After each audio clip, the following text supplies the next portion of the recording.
इस कार्यक्रम को जॉयस मायर मिनिस्ट्रीज के मित्रों और भागीदारों द्वारा संभव बनाया गया है। जब आपके जीवन में पवित्र आत्मा आता है, आपको एक विश्वासी की तरह जीने की शक्ति मिल जाती है।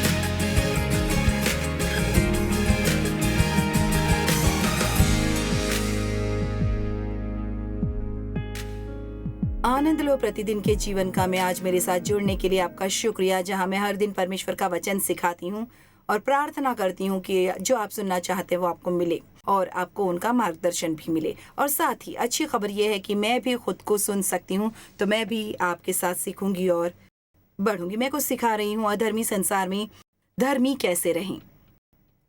इस श्रृंखला के बारे में मैंने 12 साल पहले सोचा था, लेकिन मुझे लगा कि मुझे किसी तरह इसे बाहर निकालना होगा और एक बार फिर से इसका प्रचार करना होगा, क्योंकि हम ऐसे समय में रह रहे हैं जहां अधार्मिकता बढ़ती जा रही है और फिर भी हम मसीह में विश्वासी परमेश्वर की संतान, हमें संसार में रहने का बुलावा मिला है, लेकिन हमें संसार का नहीं होना है। यीशु हमें संसार के बाहर नहीं निकालना चाहते थे, वो चाहते थे हम यहीं रहें और उनका प्रतिनिधित्व करें।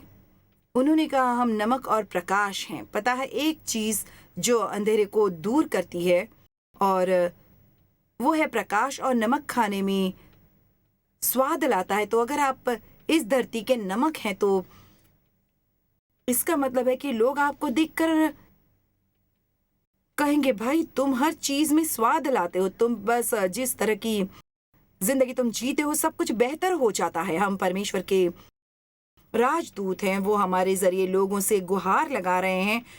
तो कल हमने अपनी बातचीत को खत्म किया समझौते के बारे में और कैसे हमें समझौते से बचकर रहना चाहिए, क्योंकि ये अंत समयों का संकेत है। शैतान हमसे समझौता कराने में लगा रहता है। और आज मैं आपसे पवित्रता का अनुसरण करने पर बात करना चाहती हूँ।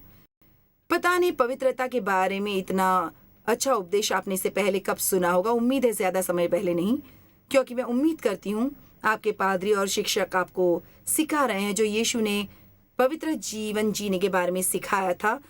कानूनी नहीं बल्कि पवित्रता।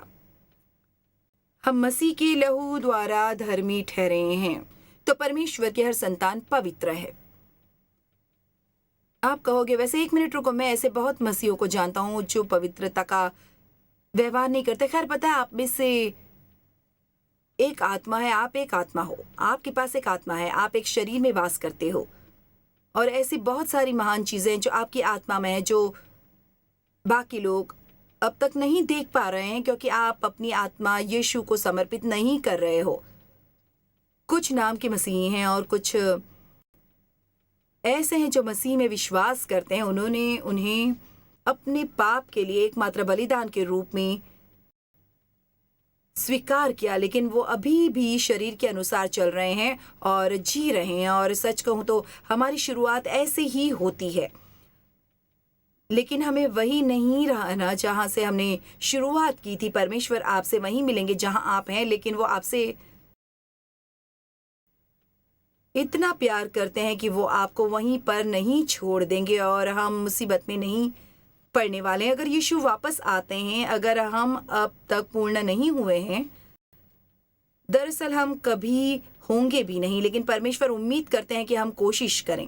अपनी जिंदगी की तरफ देखो और खुद से पूछो, खुद से बातचीत करो और पूछो क्या मैं कोशिश कर रहा हूं। पता है मुझे नहीं लगता कोई भी नए सिरे से जन्म लेने के बाद भी अपने व्यवहार में कोई बदलाव नहीं देख पाया है। अफसोस 83 वर्ष के होने तक मेरे पिता ने मसीह को ग्रहण नहीं किया था। मुझे खुशी है मरने से पहले उन्होंने ग्रहण किया, क्योंकि वो 86 के हुए और चल बसे। लेकिन इतने बुरे इंसान से आप पहले कभी नहीं मिले होंगे और उनके मुंह से अच्छे शब्द कभी नहीं निकलते थे। मेरा मतलब वो हर तरह की गाली का इस्तेमाल करते थे और ये सब मैं बचपन से सुनती आ रही थी और मुझे गाली से नफरत है, मुझे बस नफरत है। और पता है जब उन्होंने मसीह को अपने उद्धार कर्ता के रूप में स्वीकार किया, उसके बाद से उनके मुंह से गाली का एक शब्द भी नहीं निकला। अब एक मसीह की तरह बढ़ने के लिए उनके पास ज्यादा समय नहीं था, लेकिन अब वो प्यारे, विनम्र, ज्यादा शुक्रगुजार बन गए थे। अगर आप कहते हैं आप मसीह हैं और आपने अपना जीवन मसीह को दिया है और कोई बदलाव नहीं, फिर कुछ तो गड़बड़ है। शायद आपको फिर से शुरुआत करके परमेश्वर से बातचीत करनी पड़ेगी कुछ चीज़ों के बारे में। खैर, जब यीशु हमारे अंदर रहने आते हैं पवित्र आत्मा के जरिए, वो अपने साथ सब कुछ लाते हैं। जैसे आपके अंदर आत्मा का फल होता है, प्यार, खुशी, शांति, सब्र, अच्छाई, सारी चीजें आपके अंदर है, आपकी आत्मा में।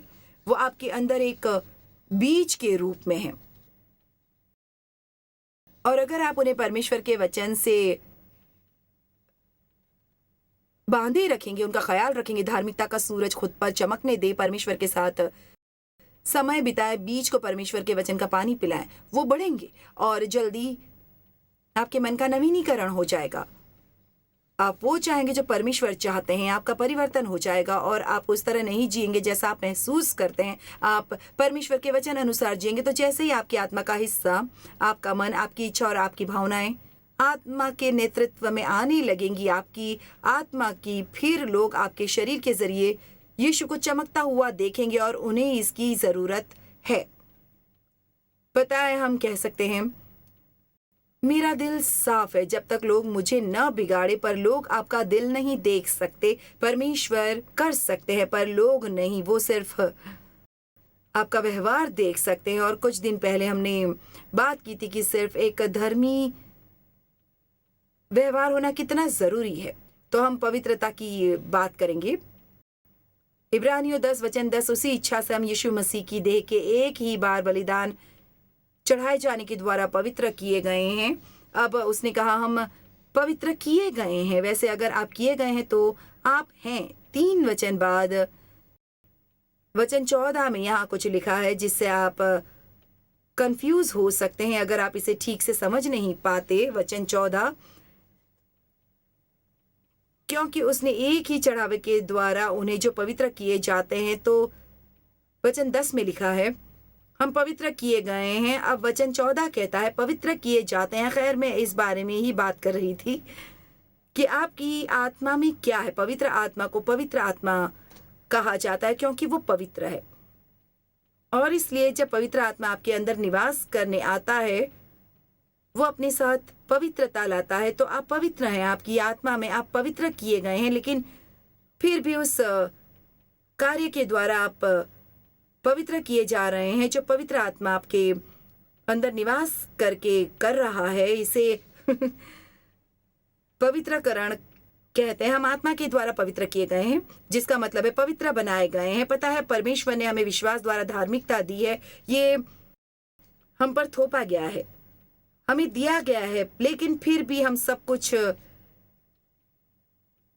सही नहीं करते हैं। लेकिन कभी कभी हम कुछ चीजों को सही तरह से करते हैं। मेरा बर्ताव 5 साल पहले से तो कई गुना बेहतर ही है। अरे भाई, जब मैं 40 साल पहले का सोचती हूँ, यार मैं बिल्कुल अलग इंसान हूँ, खुद को पहचान नहीं सकूंगी। कभी कभी आप इतने धीरे धीरे बढ़ते हैं कि आप ध्यान ही नहीं दे पाते। लेकिन अगर आप देखेंगे कि आप कैसे थे, मैं हमेशा कहती हूँ, खैर मैं वहां नहीं हूँ जहां मुझे होना चाहिए, लेकिन परमेश्वर का धन्यवाद, मैं वहां नहीं हूँ जहां मैं हुआ करती थी। मैं आगे बढ़ रही हूँ। आमीन। और उम्मीद है आप सब भी यही कर सकते हैं। तो हमें पवित्र बनाया गया है ताकि हम मसीह के प्रति आज्ञाकारी हो सके। परमेश्वर आपसे पवित्र होने की उम्मीद नहीं रखेंगे अगर वो आपको पवित्रता नहीं देते थे। वो आपसे सही व्यवहार रखने की अपेक्षा नहीं करते अगर वो आपको धार्मिकता नहीं देते थे। यीशु ने कहा मैं तुम्हें शांति दिए जाता हूँ, अपनी शांति तुम्हें देता हूँ। तो हमारे पास शांति है। ये पवित्र आत्मा का एक फल है। परमेश्वर आपसे संसार में शांति में चलने की उम्मीद नहीं करेंगे अगर आपके अंदर शांति न हो। आप वो नहीं दे सकते जो आपके पास नहीं है। ओ काश हर कोई ये समझ पाता, क्योंकि अक्सर हम चर्च जाते हैं और हम सुनते हैं आपको ये करना था, ये करना चाहिए, आपको ये नहीं करना चाहिए। और फिर हम घर जाते हैं और हम कोशिश करते हैं। लेकिन अगर आपको खुद नहीं पता कि आप मसीह में कौन है, यही तो हर चीज की नींव होती है।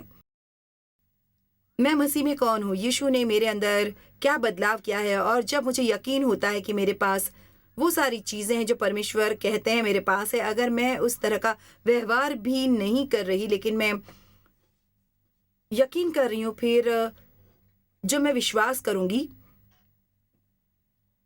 वही उत्पन्न होगा। आप वही बनते हैं जो विश्वास करते हैं। 1 पतरस 1:2 कहता है, और परमेश्वर पिता के भविष्य ज्ञान के अनुसार आत्मा के पवित्र करने के द्वारा आज्ञा मानने और यीशु मसीह के लोहू के छिड़के जाने के लिए चुने गए हैं। तुम्हें अत्यंत अनुग्रह और शांति मिलती रहे। इसलिए परमेश्वर ने पहले से तय कर रखा है कि वो चाहते हैं कि हम धर्मीय जीवन जिएं। अब इसका ये मतलब नहीं कि ये बस यूं ही हो जाएगा, लेकिन ये उनकी इच्छा है और वो अपेक्षा नहीं करते हैं कि हम ये खुद से करें। उन्होंने हमारे अंदर निवास करने के लिए अपना पवित्र आत्मा दिया है। वो हमें अभी नहीं छोड़ेगा, नहीं त्यागेगा, और वो हमारा गुरु है। वो हमें सच्चाई सिखाता है, वो हमें मजबूत करता है, वो हमारी मदद करता है, वो हमें पाप के लिए दोषी ठहराता है और धार्मिकता के लिए आश्वस्त करता है। क्या बात है! पवित्र आत्मा ने हमारे जीवन में कितना बढ़िया काम किया है। हमें पवित्र आत्मा का शुक्रिया अदा करना चाहिए। परमेश्वर कभी भी ऐसा कुछ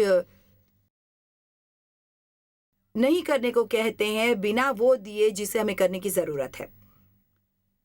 1 पतरस 4:14-16 और आज्ञाकारी बालकों की नाई अपनी अज्ञानता के समय की पुरानी अभिलाषाओं के सदृश न बनो, पर जैसा तुम्हारा बुलाने वाला पवित्र है वैसे ही तुम भी अपने सारे चाल चलन में पवित्र बनो, क्योंकि लिखा है कि पवित्र बनो क्योंकि मैं पवित्र हूं। अब पता है, शास्त्र वचन मुझे डराया करता था क्योंकि मैं कहती थी, क्योंकि उसमें लिखा था पवित्र बनो, और मुझे पता था कि मेरे जीवन में बहुत सारी कमियां हैं। लेकिन एम्प्लीफाइड बाइबल जो मूल भाषा में विस्तृत करता है, जिसे कोष्ठक में लिखा है पवित्र बनो क्योंकि मैं पवित्र हूं, इसमें लिखा है कि ये आत्मिक परिपक्वता में बढ़ रहा है तो हम पवित्र किए गए हैं। लेकिन फिलिपियो 2:14 कहता है सब काम बिना कुड़कुड़ाए और बिना विवाद के किया करो। वैसे बाइबल पहले से ही कहती है कि हम कार्य द्वारा नहीं बल्कि अनुग्रह द्वारा बचाए गए हैं, तो फिर कैसे इसमें नहीं लिखा है अपने उद्धार के लिए काम करो? इसमें लिखा है सब काम बिना कुड़कुड़ाए। मैं भी वही चीज बोल रही थी, ये आप में है,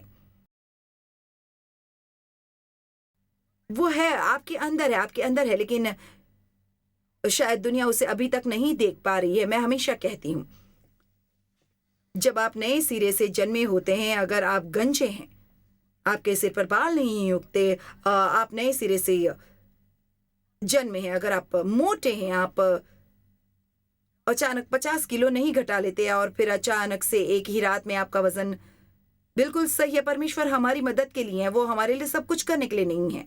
तो एक धर्मी जीवन जीने के लिए आप एक लक्ष्य तय करें, पवित्रता का अनुसरण करें। अनुसरण मतलब उसके पीछे भागना, पीछा करना पूरी हिम्मत से। पवित्रता का अनुसरण किए बिना आप परमेश्वर को नहीं देख पाओगे। ये तो इब्रानियों 12:14 है, उसमें लिखा है सबसे मेल मिलाप रखने और उस पवित्रता के खोजी हो जिसके बिना कोई प्रभु को कदापि न देखेगा। आज सुबह मैं सोच रही थी, शांति और पवित्रता को एक साथ क्यों रखा गया है? सबसे मेल मिलाप रखने और उस पवित्रता के खोजी हो। पता है मुझे क्या लगता है कि वहां शांति होनी चाहिए, क्योंकि अगर हम सब हर वक्त परेशान रहते हैं और गुस्से में होते हैं और खलबली में हैं और हताश और परमेश्वर को नहीं सुन पाएंगे। मैं अपनी आत्मा में कोई संवेदनशीलता नहीं रखने वाला हूं ये जानने के लिए कि पवित्र आत्मा मुझे कब दोषी ठहरा रहा है। नहीं, हाँ जॉयस, तुम्हें ऐसा ही करना चाहिए। तो अगर हम परमेश्वर की आवाज सुनना चाहते हैं तो ये जरूरी है कि हमें शांति बनाए रखनी है। इसलिए बाइबल हमें कहती है कि हमें गुस्सा नहीं होना है, अपने गुस्से को अपने ऊपर हावी मत होने दो और जल्दी से लोगों को माफ करो और पूरी तरह से और संपूर्णता से, जैसे परमेश्वर हमें करते हैं। आसानी से बुरा मत मानो। हमें उन सब चीजों के लिए परेशान नहीं होना चाहिए, क्योंकि आप जितना ज्यादा परेशान होते हो, पवित्र आत्मा आपका अनुसरण सही तरीके से नहीं कर पाएगा। इस बात को समझिए। अगर आप हमेशा खलबली में रहोगे तो परमेश्वर की आवाज को नहीं सुन पाओगे, और आपको परमेश्वर की आवाज सुनने की जरूरत है। कल रात में एक फिल्म देख रही थी, उसमें एक मसीही कहानी थी और मुझे पसंद है। जो इस लड़की ने कहा था, कोई उससे कह रहा था, वैसे तुम्हें कैसे पता कि क्या सही और क्या गलत? उसने कहा, वैसे अगर ये सही है अंदर सब कुछ शांत रहता है, अगर ये गलत है अंदर खलबली मचने लगती है। और मैंने सोचा कितनी प्यारी सोच है ये। ऐसा है जैसे हमारा विवेक हमारी आत्मा का एक कार्य है, और आपका विवेक अगर आप सही कर रहे हैं तो आपको शांति मिलेगी, और अगर गलत करोगे तो शांति नहीं मिलेगी। और भाई हमें उसका ध्यान रखना चाहिए। इब्रानियों 12:14, सबसे मेल मिलाप रखने, एक विजयी मसीह होने के लिए कोशिश जरूरी है। सबसे मेल मिलाप रखने और उस पवित्रता के खोजी हो जिसके बिना कोई प्रभु को कदापि न देखेगा। अब एक बात साफ करती हूं इससे पहले कि कोई परेशान हो जाए। इसमें यह नहीं लिखा है कि अगर आप में पवित्रता नहीं है तो आप परमेश्वर को नहीं देख पाओगे। इसमें लिखा है अगर आप पवित्रता का अनुसरण नहीं करेंगे तो परमेश्वर को नहीं देख पाएंगे। और अगर आप यीशु से प्रेम करते हैं, कोई भी इस उपदेश से आपको परेशान नहीं करेगा। ये कुछ ऐसा होना चाहिए जैसे, अरे यार मुझे खुशी है कि मैंने सुना, मैं मसीह के लिए वफादार होना चाहता हूं, मुझे उनसे प्रेम है। यीशु ने कहा अगर तुम मुझसे प्रेम रखते हो तो मेरी आज्ञा मानोगे। लेकिन कभी कभी लोग ये नहीं कर पाते, और यही मेरा काम है एक शिक्षक के नाते इन चीजों को समझाना, जैसे आज मैं कर रही हूं कि आप ये कर सकते हैं। अब इसे कारगर होने के लिए आपको पवित्र आत्मा का साथ देना चाहिए जो आपके अंदर है, जो आपके बाहर है, ताकि आप सही व्यवहार रखें और दुनिया भर में लोग आपके व्यवहार से कुछ सीखें और आप एक मसीही उदाहरण बन सकते हैं। वो चाहेंगे जो आपके पास है। मुझे पसंद है, मुझे ये बेहद पसंद है।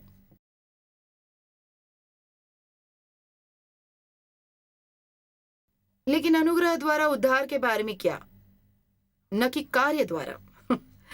खैर, रोमियो की पुस्तक में लिखा है, रोमियो 3:20, क्योंकि व्यवस्था के कामों से कोई प्राणी उसके सामने धर्मी नहीं ठहरेगा, इसलिए कि व्यवस्था के द्वारा पाप की पहचान होती है। तो अब क्या कहते हो? खैर, अनुग्रह पापी को उचित ठहराता है लेकिन पाप को नहीं, और इसीलिए काफी सारे लोग अनुग्रह को लेकर असमंजस में पड़ जाते हैं। उन्हें लगता है कि वो कैसे भी जी सकते हैं और परमेश्वर का अनुग्रह उन्हें बचा लेगा। नहीं नहीं नहीं, अनुग्रह पापी को उचित ठहराता है लेकिन पाप को नहीं। पर हम परमेश्वर द्वारा धर्मी ठहरे हैं, उनके अनुग्रह द्वारा हम परमेश्वर के द्वारा बचाए गए हैं। लेकिन फिर भी हमें पवित्र आत्मा के साथ कोशिश करते रहना चाहिए उस अनुग्रह द्वारा जो वो हमें देता है, कि हम उस तरह का जीवन जिएं जहां लोग कहेंगे मैं परमेश्वर की संतान हूं। मुझे एक बम्पर स्टिकर की जरूरत नहीं कि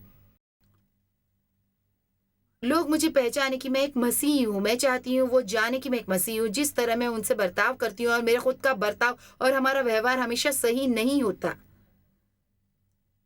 लेकिन भाई, अगर आप किसी से गलत पेश आए और इसके लिए पवित्र आत्मा आपको दोषी ठहराए, तुम्हें उनसे जाकर कहना होगा कि एक बात कहूं, मैं अपने बर्ताव के लिए माफी चाहता हूं, क्या आप मुझे माफ करेंगे? मुझे नहीं लगता दुनिया चाहती है कि हम परफेक्ट रहें, लेकिन वो चाहते हैं कि हम सच्चे रहें और साफ दिल के और ईमानदार। पौलुस ने कहा था,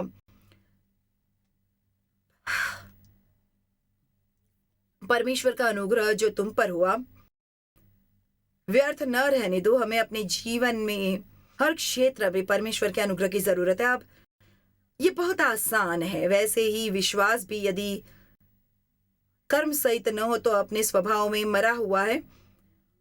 मुझे विश्वास है कि यीशु ने मेरे पापों को उठा लिया। मेरा विश्वास है कि यीशु ने मेरे सारे पाप ले लिए। उन्होंने हमारे पाप को सोख लिया। वो उसे क्रूस तक ले गए और आप पर पाप की शक्ति को वहीं खत्म किया। उन्होंने व्यवस्था का पालन किया, उन्हें दफनाया गया और 3 दिन बाद वो मुर्दों में से जी उठे और अब परमेश्वर के दाहिने हाथ पर बैठे हैं। 50 दिन बाद पितकुस्त के दिन परमेश्वर ने पवित्र आत्मा को भेजा और लोगों को उससे बपतिस्मा मिला और वो आत्मा से भर गए और उनके अंदर एक नई शक्ति आई। जब आपके जीवन में पवित्र आत्मा होता है, आप में एक विश्वास का जीवन जीने की शक्ति होती है। वाओ! आप देख सकते हैं कुछ ज्यादा ही उत्साहित हूं। याकूब ने इसके बारे में बात की थी, विश्वास के विरुद्ध कार्य। इसलिए मैं कहती हूं, अगर आप में सच्चा विश्वास है, कार्य जरूरी है। ऐसा नहीं हो सकता कि आप में सच्चा विश्वास है और आप बदल नहीं सकते। अब पता है, परमेश्वर का वचन सीखने से पहले सच कहूं तो मैं लोगों से गलत पेश आती थी और मुझे इसका एहसास भी नहीं था। लेकिन अब मैं ऐसा नहीं कर सकती, क्योंकि मैंने वचन के बारे में इतना कुछ सीखा है और मेरे अंदर पवित्र आत्मा, इसलिए मुझे पता है इसमें वक्त नहीं लगता। अगर मेरा व्यवहार सही नहीं है तो याकूब 2:14-20 कहता है, मेरे भाइयों, यदि कोई कहे कि मुझे विश्वास है पर वो कर्म न करता हो तो उससे क्या लाभ? क्या ऐसा विश्वास कभी उसका उद्धार कर सकता है?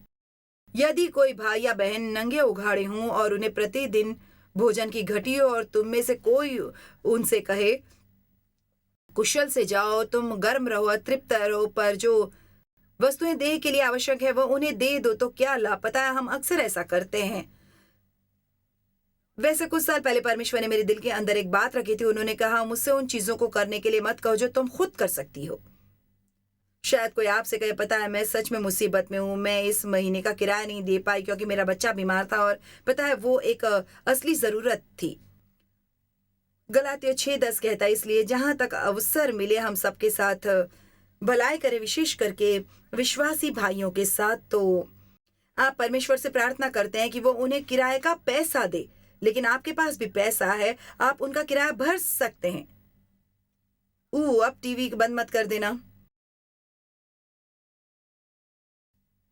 खैर, कभी कभी हम लालची, हम स्वार्थी होते हैं, हम वो नहीं करना चाहते हैं, हम चाहते हैं परमेश्वर ये करे।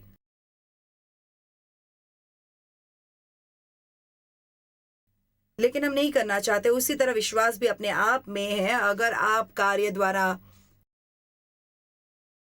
नहीं करते हैं तो ये मृत है। गलातियों 5:6 कहता है, प्रेम द्वारा प्रभावित करता है। प्रेम से विश्वास को शक्ति मिलती है, ये जानते हुए कि परमेश्वर आपसे प्रेम करते हैं, और इसी प्रेम को अन्य लोगों द्वारा बहने दें। अब कोई कहेगा, वैसे आपके पास विश्वास है और मेरे पास कार्य, आप मुझे बिना कार्य वाला विश्वास दिलाएं और मैं आपको कार्य वाला विश्वास दिखाऊंगा। देखिए, मैं लोगों से कह सकती हूं, मैं एक मसीह हूं, लेकिन पता है, अगर आप एक मसीह हैं, आप एक मसीह फल उत्पन्न करेंगे, और सच में आपको लोगों को जताने की जरूरत नहीं। पता है, एक संतरे का पेड़ या एक आम का पेड़ या जो भी हो, चिल्लाकर नहीं कहता, मैं एक आम का पेड़ हूं, मैं एक संतरे का पेड़ हूं, मुझे पता है एक आम का पेड़ है, मुझे पता है केले का पेड़ कैसा होता है, क्योंकि उस पर केले हैं। और अगर आपके अंदर धर्मी मसीह फल हैं, लोगों को पता चलेगा आप परमेश्वर की संतान हो, आपके व्यवहार की वजह से। विश्वास बिना कार्य के मृत है। याकूब 2:20 पर, हे निकम्मे मनुष्य, इसमें लिखा है, क्या तू ये भी नहीं जानता कि कर्म बिना विश्वास व्यर्थ है? अब बाइबल इसमें कहती है कि शरीर के लालच से बचकर रहना, क्योंकि यह हमें परमेश्वर के कार्य करने से रोकेगा। लेकिन शरीर के कार्य और परमेश्वर के कार्य में फर्क है। यीशु ने कहा, मैं जो काम तूने मुझे करने को दिया था उसे पूरा करने मैंने पृथ्वी पर तेरी महिमा की, और मुझे ये पसंद है। मैं उस कार्य को पूरा करना चाहती हूँ जो परमेश्वर ने मुझे दिया है, लेकिन पूरी जिंदगी में अपनी ऊर्जा उसमें खर्च नहीं करना चाहती जो सिर्फ परमेश्वर कर सकते हैं। विलियम लॉ, जिन्हें गुजरकर काफी समय हो गया, उन्होंने धार्मिकता के बारे में कुछ शक्तिशाली चीज लिखी थी, एक धार्मिक और पवित्र जीवन जीने के लिए एक जरूरी बुलावा। विलियम लॉ ने कहा, हमें इस बात की पुष्टि मिली है कि वो हमारे अनिवार्य कमजोरियों और दुर्बलता के प्रति दयावान रहेंगे, साथ ही ऐसे असफलताओं के प्रति जैसे नादानी और अचरज के प्रभाव हैं, फिर भी हम उम्मीद नहीं कर सकते कि उन पापों के प्रति हमें दया मिलेगी जिनसे बचने के इरादे की उम्मीद में हम वो करते आ रहे हैं। भाई, मुझे ये बहुत बहुत ज्यादा पसंद है। उन्होंने कहा, देखो अगर आप अज्ञान हैं और आप करते चले आ रहे हैं तो परमेश्वर माफ करेंगे, लेकिन अगर आपको सब कुछ पता है और फिर भी आप कर रहे हैं, अब ये आपकी गलती है।